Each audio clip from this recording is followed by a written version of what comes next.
Nouvelle en carton, comme son nom l'indique, forcément. C'est une vaste exploration sur le thème de l'amour.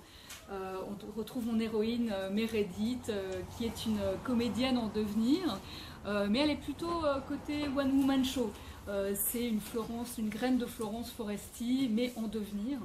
Et elle vit depuis quelques mois une très très belle histoire d'amour avec Antoine.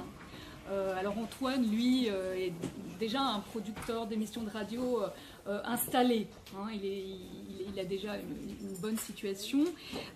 Et elle, au moment où leur histoire est sur le point de devenir plus sérieuse, elle est rattrapée par ses doutes, ses vieux démons, ses vieux complexes, parce qu'elle, elle n'a pas encore percé, quoi. Voilà. Donc, et elle sent bien que ça pourrait avoir raison de leur histoire quelque part. Alors lui vient cette idée un petit peu folle de se dire je vais m'éloigner de lui pour prendre le temps d'abord de me poser les vraies bonnes questions.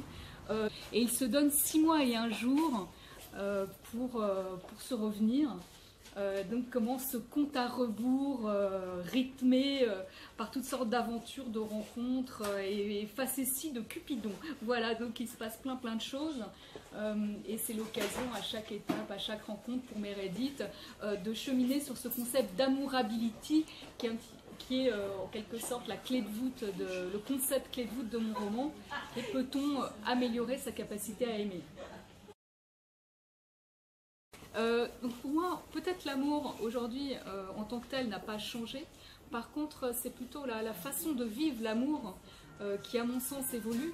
Pourquoi? Parce que les hommes et les femmes ont évolué, la façon de vivre a évolué, que ce soit au niveau des sociétés, de la civilisation. Je ne me serais pas posé les mêmes questions il y a même encore 60 ans, où peut-être on se mariait, on passait toute sa vie ensemble et de même on avait un travail, on n'en changeait pas. Donc je pense qu'aujourd'hui on a vraiment envie de s'épanouir autant dans sa vie professionnelle que intime et sentimentale. Mais sauf que le constat, c'est on voudrait vivre l'amour toujours pour le meilleur et le meilleur, sauf que le constat est que c'est pas toujours un chemin de rose, et c'est ça qui m'a touchée.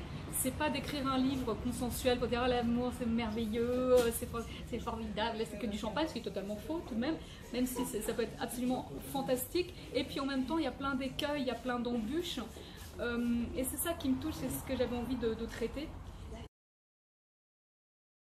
On va tous être confrontés, ça c'est la réalité, quand même, au désir qui s'émousse, le sentiment de nouveauté s'éloigne, on peut avoir ce besoin de réassurance. Est-ce qu'on plaît toujours? On ne sait pas. On est tellement habitué que finit peut-être par moins nous voir. Et en fait, ce qu'il y a, c'est que dans l'imaginaire collectif, on voit toujours la fin d'un cycle comme quelque chose de triste. Enfin, c'est comme, voilà. Ça aussi, ça fait partie de la non-acceptation des choses qui sont la réalité de l'existence. Tout est cycle. Donc, bon, voilà, c'est pas forcément triste. Ouais, voilà.